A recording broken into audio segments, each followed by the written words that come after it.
What's up guys, in this short tutorial I will show you how to fix the error USB device not recognized on Windows 10.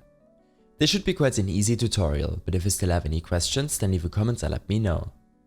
If a driver is missing, out of date or corrupted, your computer won't be able to communicate to your drive and may not be able to recognize it. If you're lucky, then turn off your computer and unplug it from the power supply. Make sure to unplug all of your USB devices before restarting it again.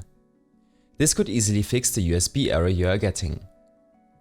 If this didn't help, then you most likely have an issue with your device's installed driver version.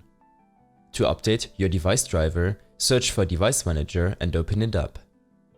On this window, expand the Universal Serial Bus Controllers, which are your USBs, and look for any unknown devices or devices with this kind of symbol. Right-click and navigate to Properties. Here, select Driver and then Update Driver. Lastly, search automatically for updated driver software, and after a few seconds the driver should be installed.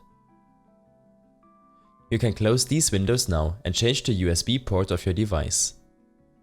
When this is done, search for Edit Plan Settings.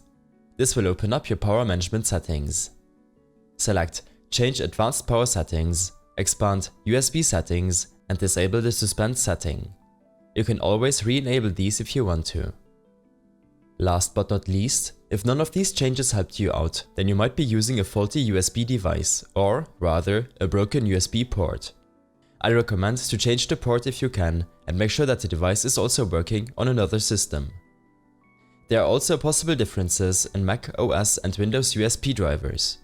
Make sure that your device is supported on your operating system. I hope this helped you out, leave a comment if you have any questions and see you in the next one.